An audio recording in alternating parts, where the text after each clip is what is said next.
안녕하세요. 대기업에서 자동차 산업과 2차 전지를 담당하고 있는 멘토 한중입니다. 자, 오늘 에코인 드림 함께 보도록 할 건데요. 오늘 같은 경우에는 이 코스피나 코스닥이나 가릴 거 없이 2% 이상의 낙폭을 현재 보여주고 있는 상황입니다.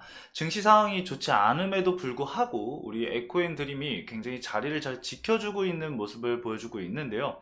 이 차트적인 부분과 그리고 수급적인 부분들 그리고 에코인 드림이 과연 우리가 어떤 부분에 대해서 앞으로 봐야 될지에서 말씀을 드릴 거고요. 에코인 드림 같은 경우는 사실 이게 정확하게 나와 있는 부분들은 없습니다. 이제 뭐 거래처라던가 이런 부분들은 공개를 할 수 없는 부분이다 라고 얘기를 계속해서 해왔기 때문에 현재 시장에서 얘기가 나오고 있는 그리고 이런 부분들을 종합했을 때 그에 대한 정론에 대해서 제가 말씀을 드리는 거니까요. 이 부분 착오 없이 종목 봐주시면 좋을 것 같습니다. 자, 오늘 에코행드림 앞으로 소화해야 될 이 구간들이기 때문에 어느 구간을 좀 레인지로 잡아야 하는지에 대해서도 말씀을 드릴 거니까요. 여러분들 참고해서 따라와 주시면 좋을 것 같습니다. 자, 그럼 본격적으로 에코행드림 함께 하도록 할 건데요. 제가 앞으로 이 에코행드림 상장되어 있는 한 끝까지 추적하고 분석해서 여러분들의 궁금증을 해소시켜 드릴 예정이니까요. 여러분들도 저희 채널 구독 눌러주시고 함께 해주시면 감사하겠습니다. 자, 우선 차트 먼저 보면서 여러분들 함께 보도록 하겠습니다. 자, 에코인 드림이 투경 딱지가 붙고 나서 단기 차익 실현이 좀 나온 모습을 보여주고 있습니다. 하지만 뭐 투경이 붙었다고 해서 무조건 차익 실현은 나오는 것은 아니지만 이게 지금 에코인 드림 같은 경우는 과거에 제가 이거는 이전 영상에서부터 말씀을 드렸는데 과거에 소화해야 될 물량들이 굉장히 위에 많이 쌓여 있는 상황입니다. 그래서 앞으로 이 에코인 드림이 이 물량들을 소화해 나가야 되는 숙제가 현재 존재하죠. 그래서 이렇게 차익 실현 물량도 나오면서 거래대금이 어느 정도 나오면서 지금 여기 안 보이실 텐데 이렇게 거래대금이 터져주면서 주가 상승이 나와주고 있는 상황이거든요.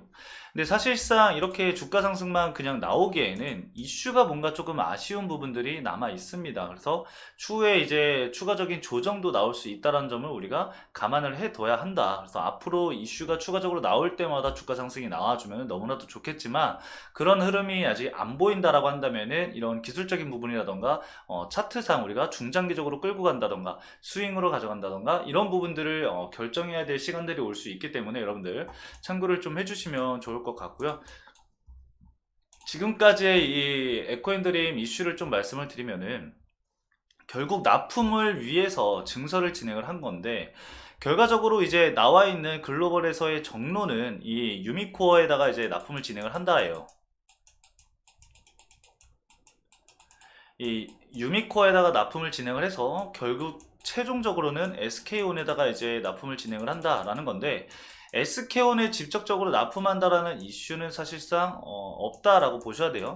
근데 이제 시장에서는 유미코어를 통해서 이 에코앤 드림이 유미코어를 통해서 SK온에다가 납품을 할 것이다. 그래서 최종적으로는 이 SK온에다가 납품을 하게 되는 걸 것이다. 라는 이야기가 지금 나오고 있는 상황이기 때문에 직접적인 이 SK 온가의 이 수주 계약이 아니라 이 과거, 이 현재 이거 정론이에요, 여러분들. 이 유미카는 정론입니다, 정론.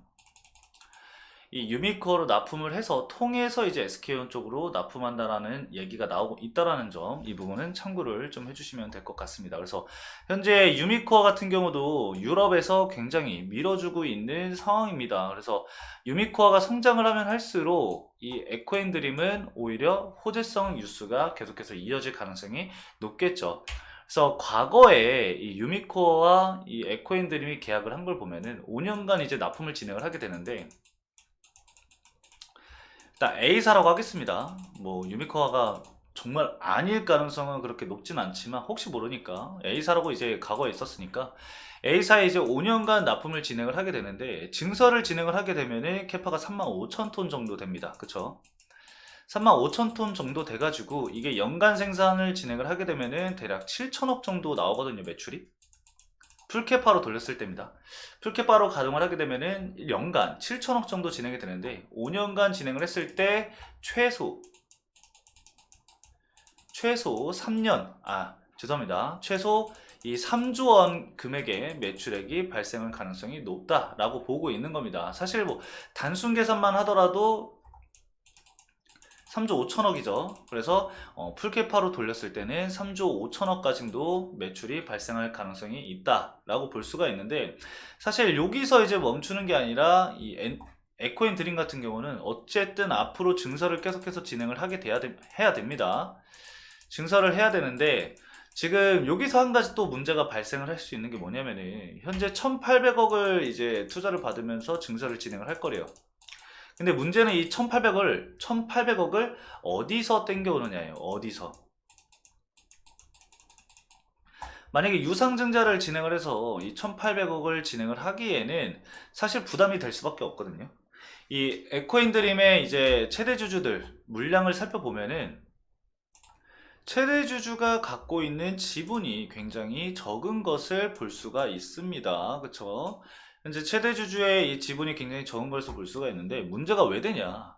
이게 지금 물량이 236만 5112주를 보유하고 있습니다. 근데 이거를 현재가 기준으로 좀 계산을 해보면은 대략 800억 정도밖에 안 돼요.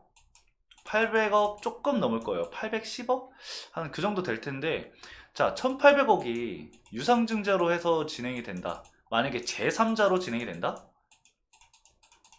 자, 그렇게 될 경우에는 최대 주주 자리를 뺏기게 되겠죠. 그래서 이런 부분들이 이제 경영권 분쟁이라던가 이런 쪽으로 될 가능성도 있기 때문에 주의가 필요한 시점이다. 그래서 회사 같은 이 에코앤 드림 같은 경우는 이 1800억을 대부분 이 은행권 차입으로 해서 빌릴 가능성이 굉장히 높다라고 일단 볼 수가 있지만, 지분이 현재 굉장히 낮다라는 점은 여러분들 한번 더 인지를 좀 해주시고, 추후에 유상증자가 발생이 됐을 때 어느 정도의 가격대가 진행이 되는지 그런 부분들을 앞으로 계산해 나가야 될 것 같습니다.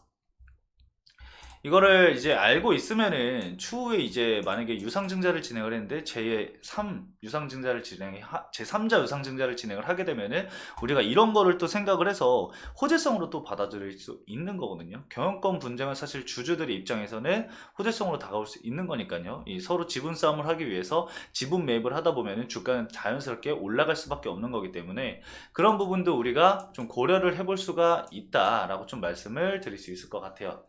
자, 그리고 수급적인 부분을 좀 살펴보면은, 최근에는 이제 차익 실현 물량이 굉장히 꾸준히 나왔습니다. 연기금도 이미 차익 실현을 진행을 한 모습이고, 외국인도 이제 12일 날 많은 매도 물량이 나왔어요. 지금 현재는 개인들의 매수세가 꾸준히 이어가고 있는 상황입니다. 그래서 굉장히 좀 지지 구간이라던가 이런 물량이 나오는 것을, 수급적인 부분들을 여러분들이 좀 중요하게 지켜보셔야 될 것 같다라고 좀 말씀을 드릴 수가 있을 것 같습니다. 주가 하락이 나온 직후에 박스권을 형성을 했던 시점에서의 이 수급적인 부분을 살펴보면은, 미래에셋이 현재 뭐 키움 다음에 개인 투자들의 이 창구죠. 자, 미래에셋, 과거에서부터 제가 이 에코인드림 말씀드릴 때 말씀드렸던 게 이 미래에셋과 키움증권이었는데, 미래에셋 같은 경우는 이제 단기적인 차익 실현이 어느 정도 나왔죠. 지금 1월 12일 날 순매수세가 거의 한 10만 주가량 들어오면서 매수세가 유입이 됐었고, 그 이후에 이제 17만 9천 주까지, 그 이후에는 단기적으로 이제 차익 실현 물량이 나오고 있는 상황입니다.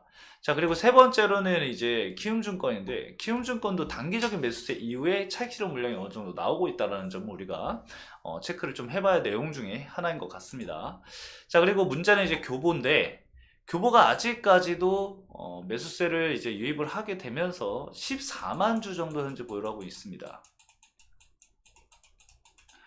근데 뭐 물론 이 14만 주를 보유를 하고 있다고 해서 얘네가 뭐 가장 큰 물량을 가지고 있는 건 아니지만, 얘네가 단기적으로 이 물량이 매도가 나온다, 매도로 출회된다라고 했을 때는 하방 압력이 강해지면서 조정 구간이 조정 국면으로 진입할 수 있으니까요. 그런 부분들 참고를 좀 해주시면 될 것 같고요.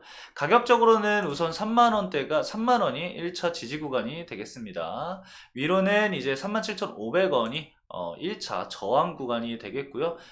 다시 2차적으로 본다라고 했을 때는 44,000원에서 45,000원까지도 2차 지지 구간을 살펴볼 수가 있겠습니다. 만약에 3만원 구간을 이탈하게 된다라고 하면은 사실 이거는 레벨 다운으로 봐야 하기 때문에 리스크가 좀 있는 부분이다. 그래서 말씀드렸던 이 가격대들 바운더리 내에서의 움직임을 여러분들이 살펴보시면서 단기적으로 대응을 하셨다라고 한다면은 단기적인 어, 확정 수익을 좀 챙겨 주시면서 대응을 해주시고요. 중장기적으로 이제 대응을 하시려고 하셨던 분들은 이 앞에 있었던 악성 물량들 소화권과 그리고 추후에 이제 나올 수 있는 이슈들까지 우리가 기다려 보면서 기술적인 부분들 그리고 수급적인 측면을 체크하시면서 대응 전략을 구상해 나가시면 될 것 같습니다. 자, 오늘 에코인드림 여기까지 말씀드리면서 마치도록 하겠고요. 저는 내일 또다시 이 에코인드림의 수급적인 부분들, 차트적인 부분들 그리고 또 새로운 이슈는 없는지 이런 부분들을 토대로 해서 여러분들에게 더 좋은 내용의 영상으로 찾아뵙도록 하겠습니다. 오늘도 시청해주신 여러분들 너무나도 감사드리고요. 저는 내일 뵙도록 하겠습니다. 감사합니다.